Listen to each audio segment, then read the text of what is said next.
Good morning and welcome to Coffee and Conversation with Jimmy L. Hall, Jr., CIO and Director, Technology and Innovation Office, INR, U.S. Department of State. Before we begin the program, first a message from our sponsor, Jane's.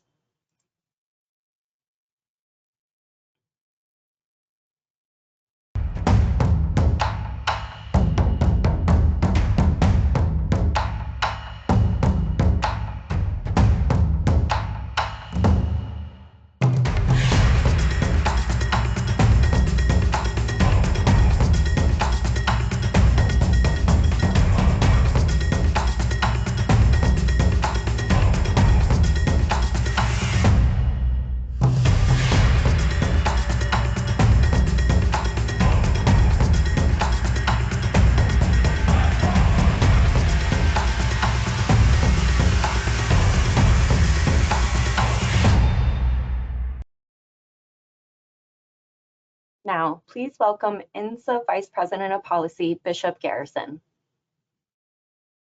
Good morning, everyone. Thank you for joining us today and happy holidays to you and yours. We are excited to welcome one of our community's top leaders for today's discussion. But just as always, a few housekeeping notes. If you have questions, and we truly hope that you do, please submit them through the questions box just to the right of your screen. I'll do my best to get to as many of those as possible. We also like to welcome the press. Please remember this program is on the record and is being recorded.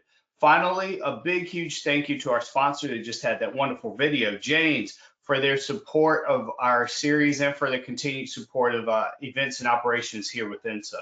We could not bring this level of thought leadership to you without them and members like them. And now I'm pleased to welcome my colleague, Sam Gordy, President of Jane's US, to introduce our guest speaker. Sam, over to you.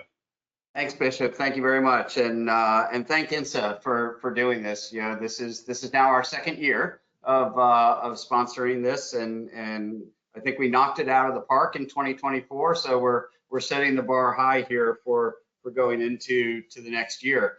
The video sort of stole my thunder, but quick introduction into Jane's, right? 125-year-old British company, started in the publishing realm, but always using open source information to pull all of that together.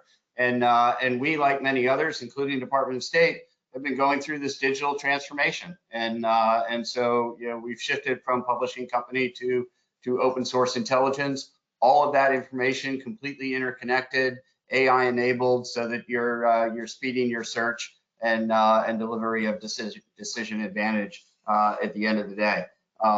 Very much have that global footprint, as does Department of State. We're tracking 197 countries around the world from that national security perspective. So very excited to be able to introduce Jimmy L. Hall, Jr.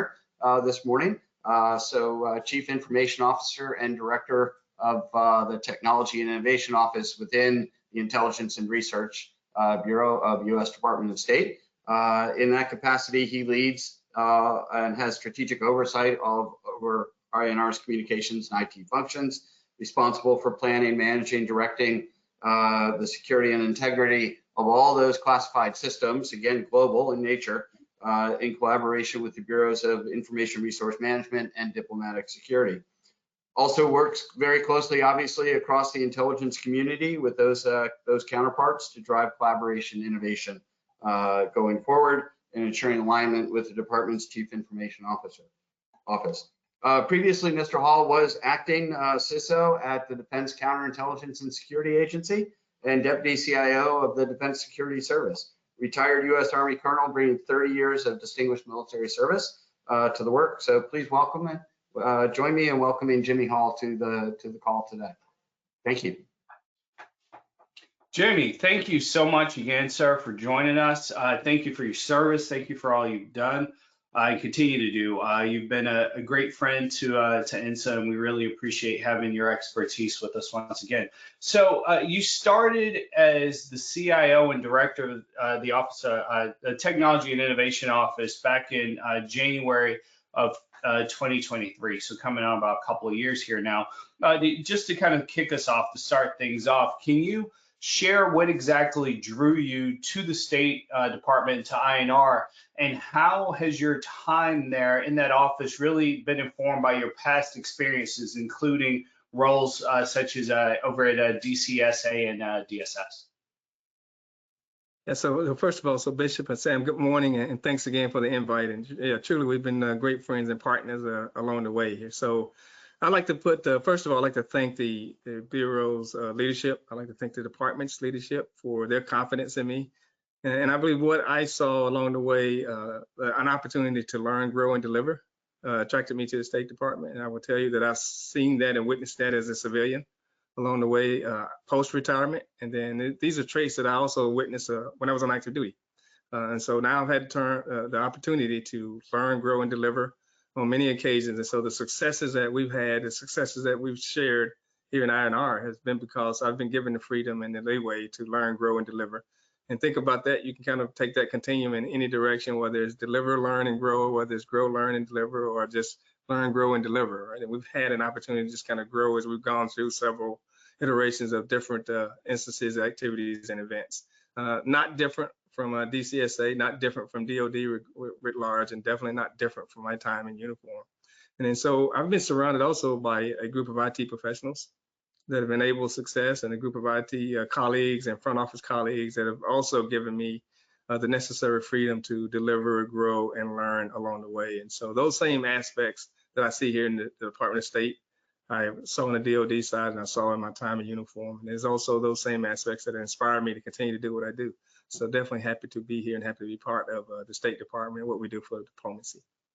Yeah, thank you so much. And as you talk about growing and delivering in support of the mission, modernizing the State Department's digital infrastructure, has been really a core tenet from Secretary Tony Blinken. So from your perspective, what is an important goal, and what does it mean? Well, why is this goal important, I should say, and what does it mean for the future of American diplomacy as you're trying to go through this modernization process? Yeah, thanks. I think it's a good question there. And so let me start by saying that the Secretary's goals of modernization spans far beyond just the IT realm. You know, it is about the critical missions, it's about the people, and it's about what we do, not just stateside, but abroad. And so it's just the umbrella term of several initiatives inside of the State Department. Particularly though, modernization in terms of IT is important, because what we want to be able to do, and I'll talk more about this as we go along, is ensure that we empower our diplomats, and we want to have our intelligence empower our diplomats. And then if you take the IT piece of it, we want to ensure that we enable that empowerment of our diplomats through intelligence. And so modernization for me is those IT investments, and modernization for us centers around not just those upgrades, those critical upgrades that we need, but the expanding of the infrastructure that's important for diplomacy going forward. And so I was thrilled to hear the modernization initiative from the Secretary, and I'm thrilled to just kind of wrap my arms around. That's my mantra. You know, when folks talk about, hey, what do you want to do every day? You want to do what your boss wants you to do, right? And so that's a good idea. That's great advice. It's pretty simple for me. Over. Yeah, all right. That's fantastic advice. I mean, just to kind of keep it simple and concise, like you want to make your boss happy, and luckily you have a really transformative, forward-thinking group there that wants to see modernization, wants to see the future of diplomacy today, and doing what they can from a technical perspective to make that happen. So as a follow-on to that, then how is INR transforming its digital infrastructure then, just to meet the evolving demands of this modern intelligence environment? As we said, we know that we're seeing the advent. You can't get anywhere without hearing about more AI, about hearing about cybersecurity threats, these types of issues. What are some of the big challenges that you face in this modernization effort? Yes, sure. So let me just say up front on modernization, though, for the Bureau, I'm grateful and thankful to Brett Holmgren, who was Assistant Secretary that brought me on board, and now Lisa Kenna in the acting Assistant Secretary role. Both have inspired and instilled the confidence that I talked about earlier in me. So I walked into what I would like to call a playbook. Nothing earth-shattering, but when you talk about modernization for the Bureau, it is in terms of redefining, you know, intelligence analysis and how we produce those intelligence analysis products. It's about undertaking a digital transformation and strengthening cybersecurity. And then lastly, but not most leastly, right, is the investment in the workforce. And so I fell in on that playbook, and so I'm happy to be able to sit here and articulate that those tenets and those traits that I just laid out have been the foundation of my state going forward. And so in terms of modernization of the TS IT ecosystem, that would be number one on my list. Expanding the IT TSI system ecosystem would be number two. And then also securing that TS IT ecosystem is number three, and not necessarily orderly like that, but all three of those continue is what we're after each and every day. And so happy to be part of the Secretary's modernization efforts, coupled with the Bureau's tenets, which I just laid out, which IT is the center of that. And Brett Holmgren often said that IT would be the center of that 2025 strategy that I laid out. And so that's important, period. And then if you look at some of the emerging technologies out there beyond just AI, IT is in the center of all of that. And I know we'll talk later on a little bit about open source information, and IT is squarely in the middle of that as well. And so my playbook is laid out for me, and I couldn't be more comfortable with where we are in my charter in life.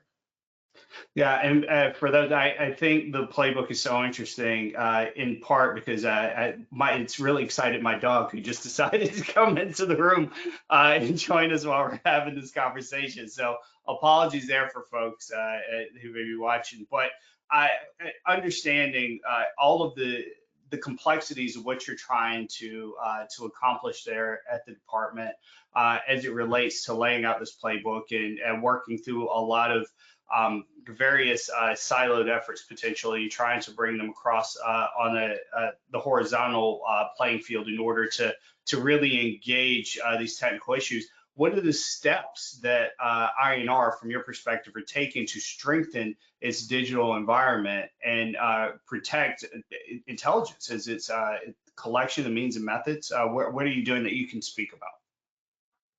Yeah, I think what I'm going to speak about is probably not earth-shattering to this audience. It starts with structure, right?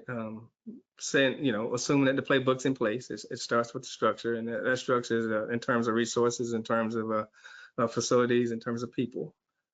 You go from a playbook to now you have the resources in place, and then it goes from there to processes, right? So now you move into processes that are standardized and understood and repeatable.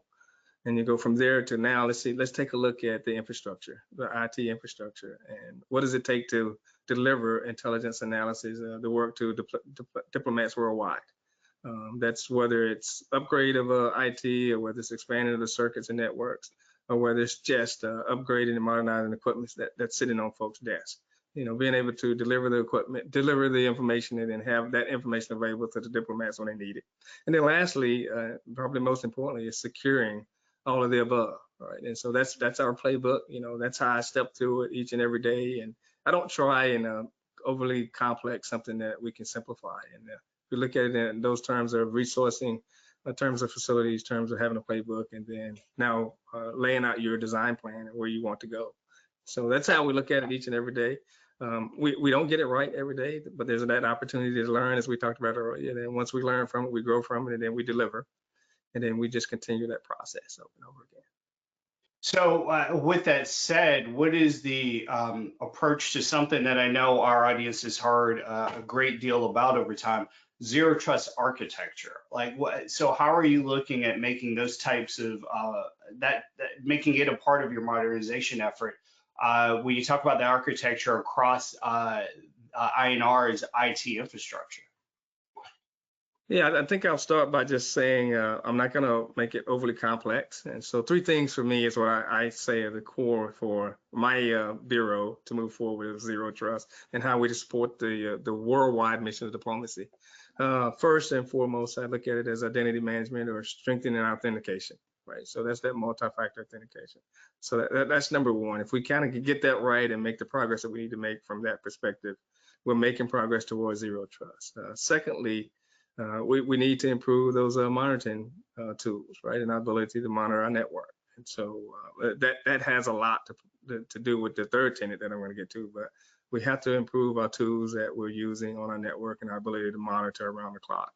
And then thirdly, from a zero trust perspective, I think if we get right the fact of detection, all right, response and recovery, if we're able to sort of do those three things inside of those tenants, we'll go a long way to zero trust. And I'm not going to overcomplicate it beyond that. So each and every day, I kind of look at it and I score myself against where are we with authentication, where are we with our monitoring tools, and where's our ability to detect, respond and recover, and measure myself against those. And so, and you all know this, zero trust is a philosophy, right? And part of being successful at zero trust is understanding your philosophy and proceeding forward with your philosophy, layered on top of the compliance requirements that all CIOs have.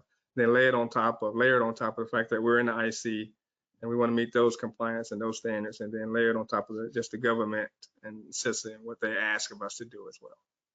Yeah, so and this is, you're having to deal with a lot of new complex technologies, a lot of new different ways of engaging data and combining the analytical processes to actually make that data more efficient for a variety of uses.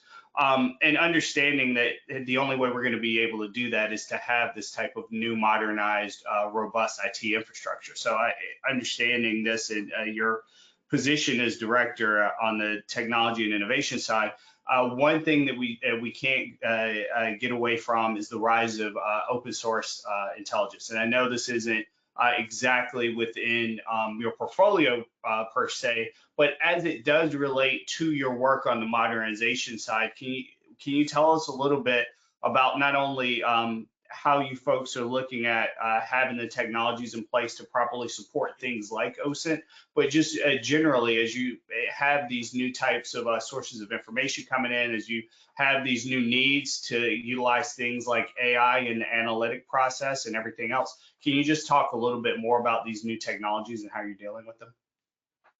Yeah, OSINT, if I can start there, right, it's part of the umbrella initiative that I mentioned early on when we set out with our playbook to say we want to redefine, how we deliver our intelligence analytic work in those products and services, right? And so OSINT's a key part of that. And yeah, thanks for flagging the fact that I'm not directly tied into leading the OSINT efforts, but from a CIO perspective, obviously the technology is center to the success of OSINT. And so we're looking at, following the lead of the IC, right, following the lead of the department in terms of artificial intelligence. So that's going to be a part of how we do business. The secretary has often said that we need to take advantage of rapid technology, emerging technology. So at every instance, we're looking at those opportunities to take advantage of emerging technology to help us deliver those OSINT capabilities. And I would say one of the products that we're most proud of is something that we call Tempo.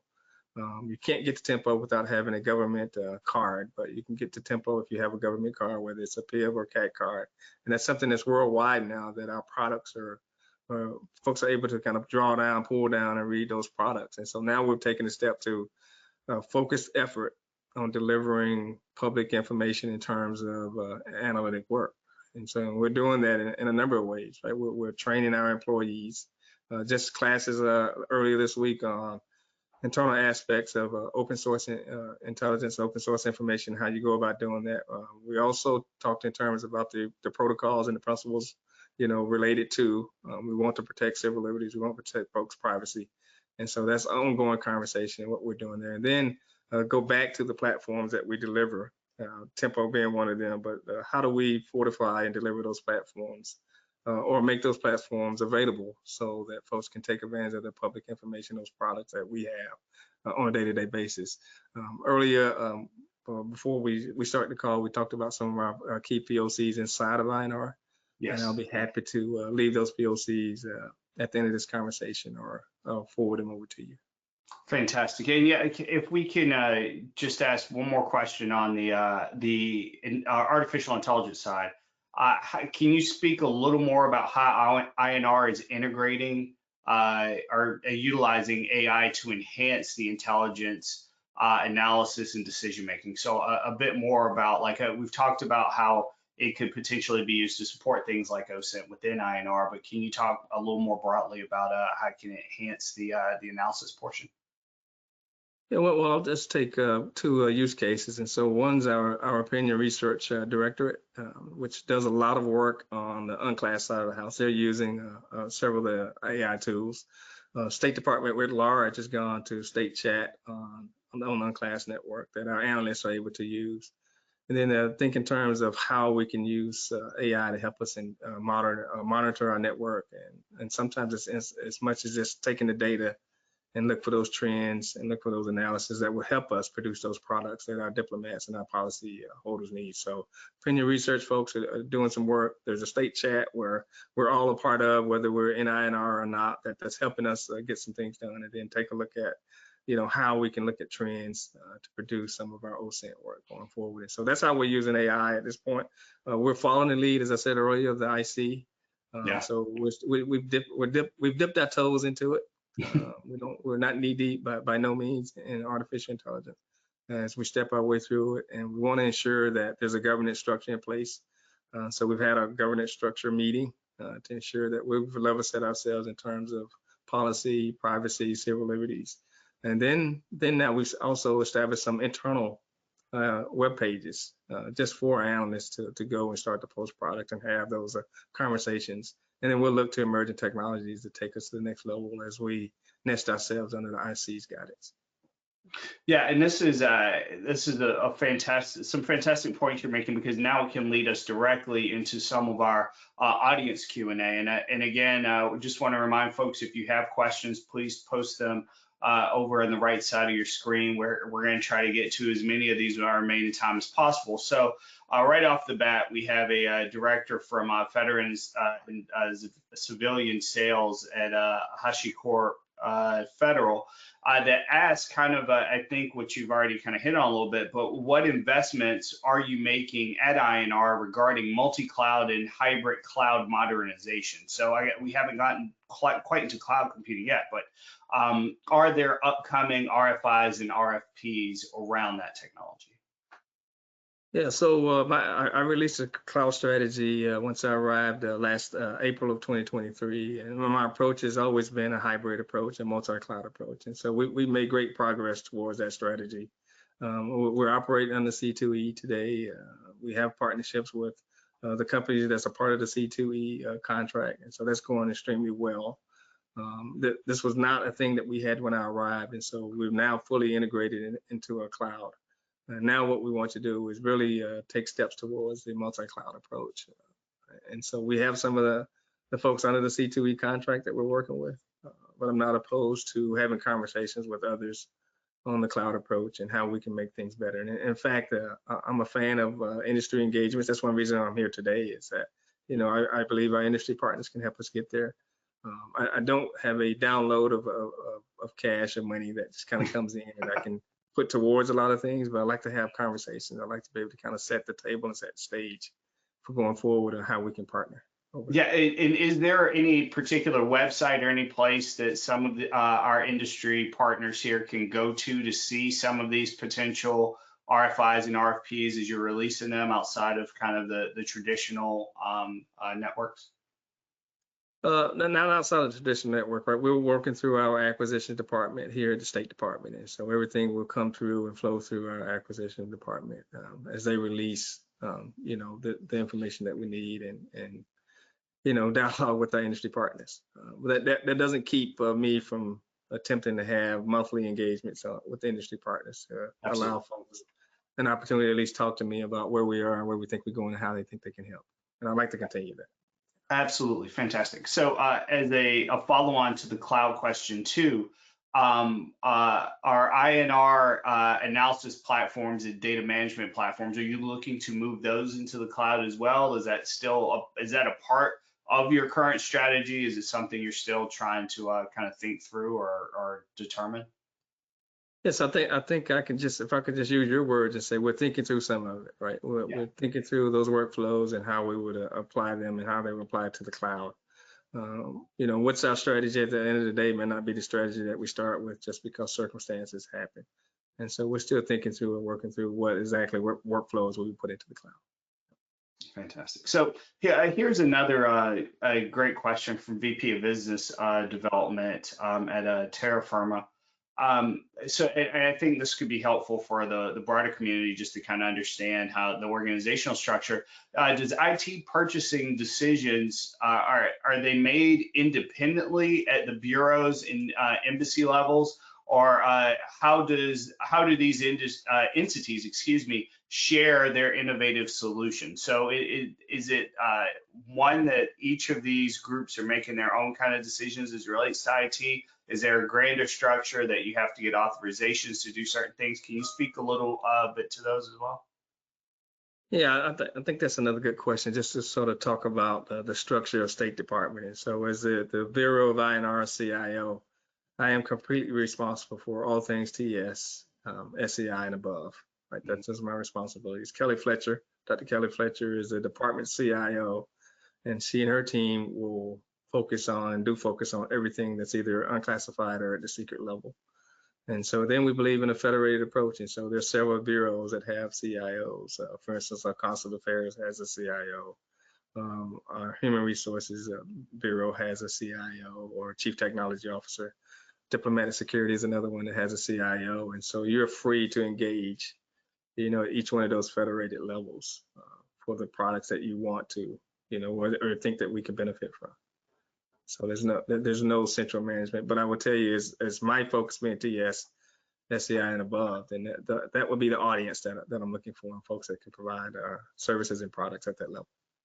Yeah. So when you have innovative solutions, it sounds almost that it's independent and maybe even a little bit informal, that you work across the different bureaus and embassies with your counterparts elsewhere to determine what some of the best practices might be, to lean in on one another in terms of innovative solutions once they've had them. Is that the case, or is there something more formalized that exists?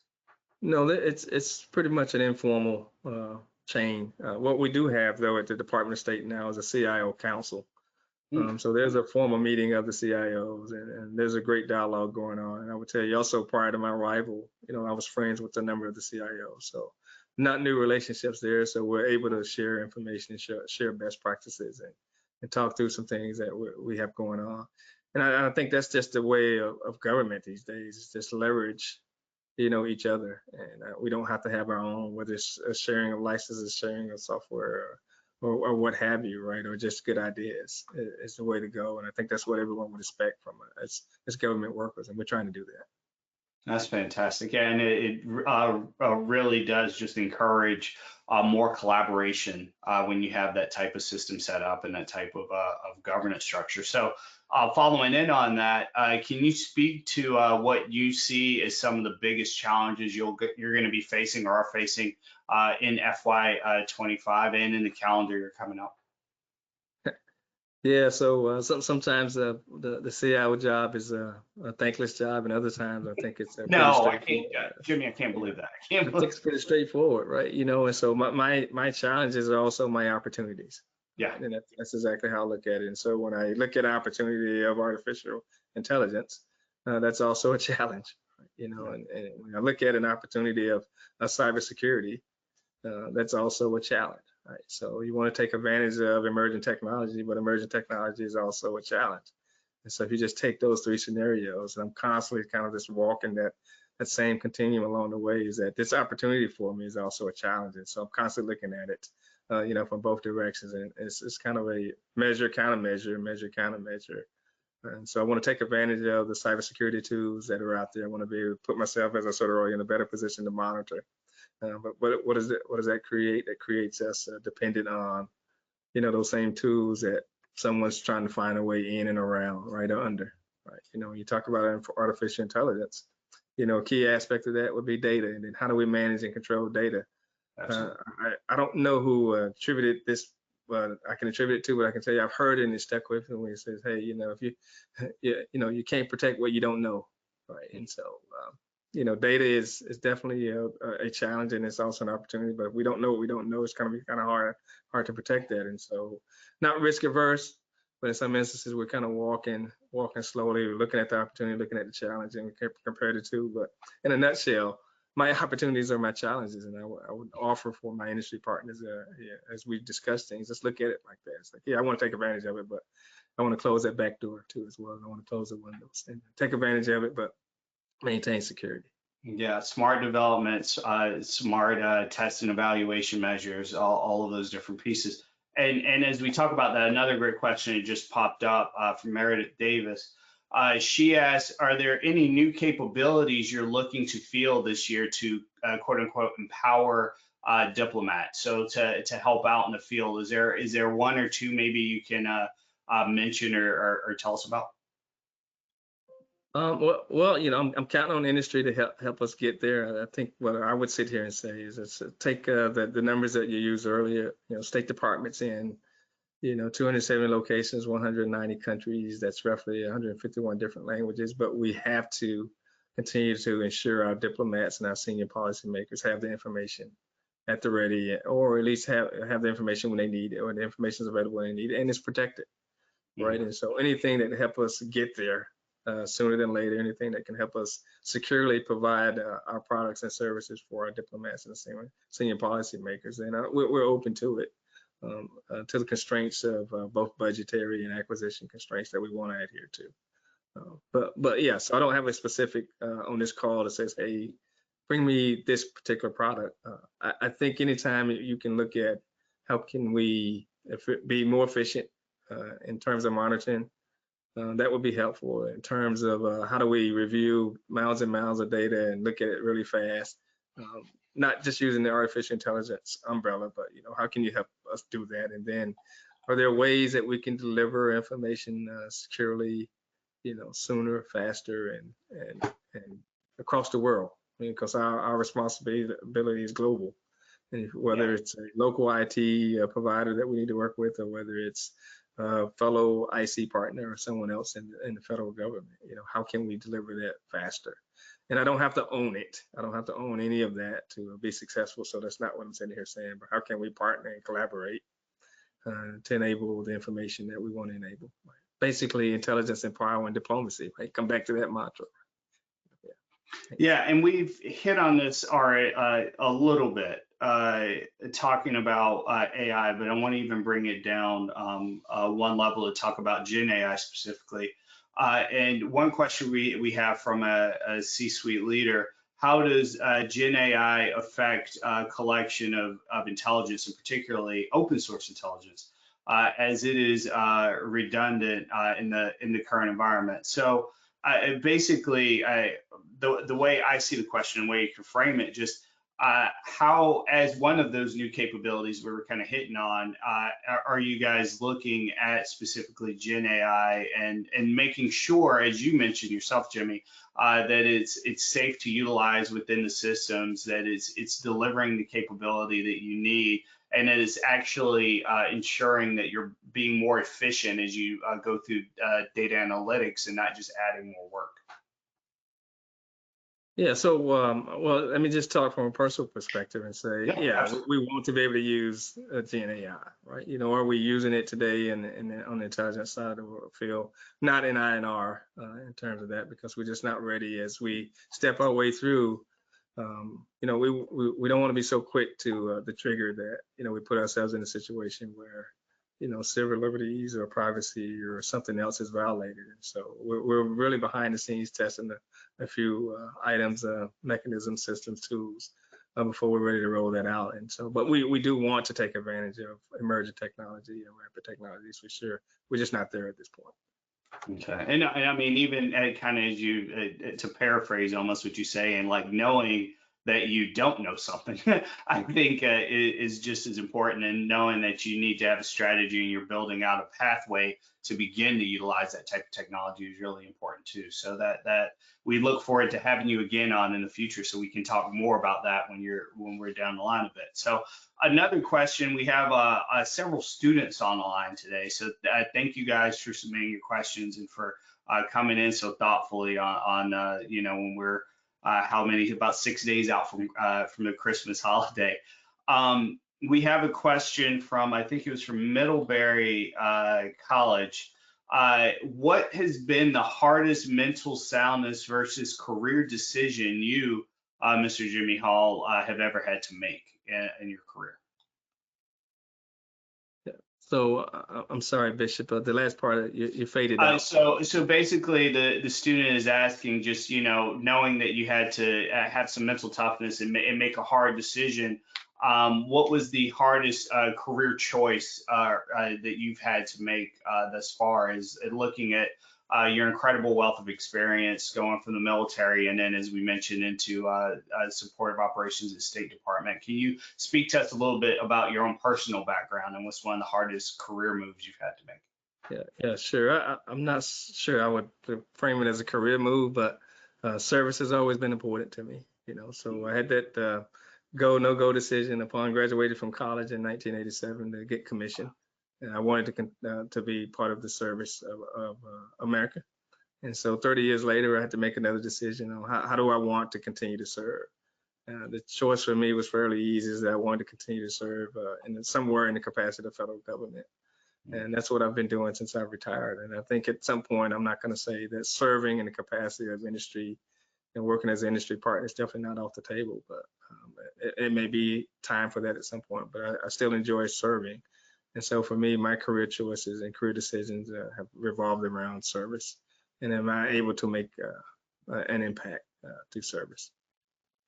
Yeah, and as you mentioned, the private sector too, I think public-private cooperation becomes more and more impactful as we see a lot of the innovation, particularly technological innovation, taking place within the private sector and dual use technologies and being able to leverage those in a government capacity as well. So one question that we have, how has cooperation with the private sector developed in recent years at INR, and what are your plans for further cooperation? You mentioned coming on to events and having conversations just like this to get out your message and to engage with more of your private sector colleagues. So can you speak to some of the other aspects for your office as to how you're engaging with the private sector? Yeah. So what we set out to do when I arrived is just to increase our exposure. And so I'll continue to do sessions and events such as this for sure. We'll continue to meet monthly at a minimum with our industry partners. Continue to attend conferences and make myself available from that aspect. So those are three core ways I'll do that. Happy to go into high schools. I've gone a couple of times on recruiting venues with the Bureau's recruiting team. Happy to do that with the State Department's recruiting team. And now is probably a good time to plug in State Department. If you're looking to be a foreign service officer, if you're looking to work in HR, if you're looking to work in IT, those jobs are available in the State Department. So if that's what you're looking for, go to the State Department's website and check us out.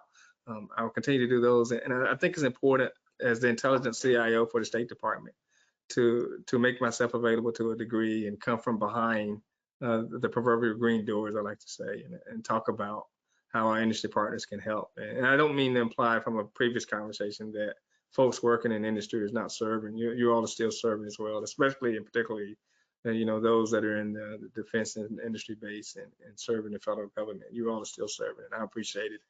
I think collectively we can get there. No, and that's fantastic. And as I know we're coming up on time here shortly, so we only have time for maybe a couple more questions. So one of which really leads into what you were hitting on just now about what we're talking about in public-private cooperation.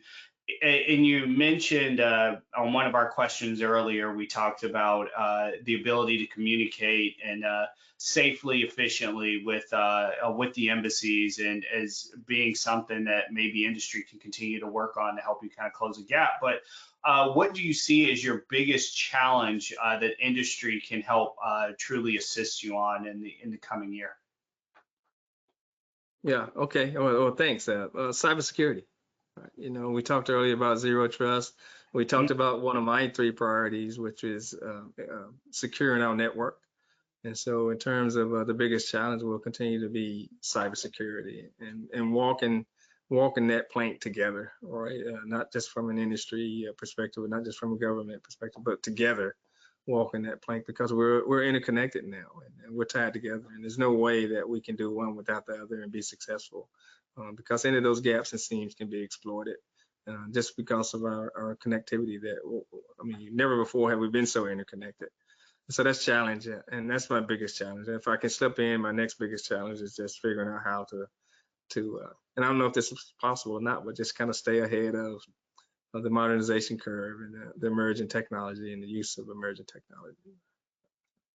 Fantastic. Okay, for a final question before we go into your final thoughts, and you mentioned just the sheer magnitude of the mission, because you're talking about a global mission when you talk about INR and what you folks do. And one of our attendees asked, like, well, given the global focus on your mission, how does state intend to be able to detect, analyze, and alert on specific threats and geopolitical threats, given some of the presence of the information is again online? When we go back and talk about OSINT and those technologies that you've kind of mentioned, does that continue to be a part of what you're looking at in the future, how to leverage some of these new capabilities to help support that type of mission as well? Yeah, I think you nailed it. I mean, you sound kind of like a CIO, man. I don't know if I can answer on top of what you just said, but yeah, I don't know about that. I appreciate it. I take that as a huge compliment. Yeah. So yeah, we want to fully take advantage of OSINT. Number one, we want to. Part of us being able to detect, though, is also being engaged and being present and going out and taking a look at our embassies, our posts, and some of our stations, right? And looking at it from their purview and looking around at the local environment and the community and the culture there. They help us deliver those capabilities where we're trying, not trying to deliver them from headquarters State Department, but going out and individually touching and visiting some posts and embassies in those stations. So I've tried to get out and visit as much as I can and talk IT. So you got the OSINT, you got that engagement piece that you have, and then you have professional forums where folks will share those experiences that I may not have had an opportunity to get to, or that they've been to, that they can come and say, well, I just came back from pick a location, I don't know, New Orleans, right? And this is what we saw, and I would take that and I would share that with my team, and we figure out how we can either plug some gaps or close some seams or a combination of both. Right? So it's a continuum. I still will come back to it. Takes all of us to get there, and no one person has the answer, and no one entity has the answer. And the IC is made up of 18 elements now, and all of us look at life a little bit differently, and all of us look at life the same. And there's great integration and collaboration across the board there, and we need the industry partners to help us as well as the folks locally on the ground. And I think that is a great way to put it. And that brings us up on time. Mr. Hall, just thank you again. Are there any closing thoughts that you may have that you want to quickly share as we before we tell everyone goodbye? Yeah, so we're focused on modernization, and we're focused on security, and we're focused on expanding our IT network, right? And we have a couple of initiatives in place to fortify all of what I just mentioned. I would still like to say I don't have an unlimited budget. That's definitely restricted, but don't mind the conversation. Don't mind folks suggesting ways that they can help us out. All of us can't help, but some of us can help, and we can get after this together. Thanks again for everyone's service. Thanks for the time. Feel free to reach out at any time and see if we can schedule another one of these sessions. And then just thanks for your service, and I'm still proud to serve. Yeah, thank you. Same to you. And we'd absolutely love to have you back here with INSA again. Thank you so much, Mr. Hall. We really appreciate it. And thanks to all of you for joining us this morning, for joining in these insights in this truly informative discussion. Thank you. And a special thanks again, Sam Gordy and the team over at James for sponsoring this event.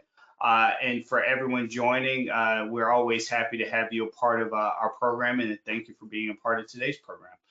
When the webinar ends, a short survey will pop up. Please take a moment to complete it and let us know how we did. We use that data to shape our future events, so it's very important. Looking ahead, we will kick off 2025 with another coffee and conversation on Tuesday, January 14th, this one with NSCS Director Mike Casey. This is a special edition of the program, so it will begin at 1 p.m. just after lunch, and the focus will be on nation-state threats to emerging technology firms the Secure Innovation Guidance issued by NCSC and the Five Eyes Intelligence Partnerships, ongoing threats to U.S. critical infrastructure, including PRC cyber threats and Russian sabotage efforts, NCSC's outreach to the DIB, and so much more. The following day, that following morning, Wednesday, January 15th, we will hold another coffee and conversation. This time, Dr. Timothy Wood will join me again. And Dr. Wood is the Deputy Program Manager for Mars at DIA, for the Mars program at DIA. He will discuss the integration of OSINT technologies, the role of AI and machine learning in big data analysis, and leveraging commercial solutions. Should be an absolutely terrific conversation. And then looking to our in-person events on January 28th, we're going to hold a breakfast panel discussion on U.S. Cybercom's new acquisition authorities. This is going to be held under Chatham House rules. We already have Mr. Nguyen from the Command Acquisition Executive and Director of Cyber Command's Cyber Acquisition and Technology Directorate, as well as retired Colonel Candace Frost, who is our Vice Chair of the INSA Cyber Council, and she is the Integrated DoD Account Director at Nightwing. So stay tuned, because we are bringing on more speakers and hope to have them confirmed very shortly. And finally, on February 5th, we're going to be holding a Black History Month celebration entitled Future Focused National Security Priorities 2025. This will be at the Amazon HQ2 building, again, the Wednesday, February 5th. This is an all-star panel. Right now, we have confirmed the Honorable Ron Moultrie, as well as Dr. Teresa Horn, and my good friend and colleague, Charles Carruthers, with more speakers to be announced very soon. To learn more about these events that I mentioned, both the virtual and in person, please go to insaonline.org. With the end of the year quickly approaching, I want to take a moment to thank you for joining us throughout 2024. Your participation, thoughtful questions, and feedback have been invaluable in shaping our programming. We're proud to share our annual report, which is available on the website and in the webinars documents tab. Please take a moment to review what we've been able to accomplish together over the past year. On behalf of INSA, we extend our warmest wishes for a joyful holiday season. Thank you for joining us today, and we hope you have a wonderful rest of your day and the calendar year. Thanks.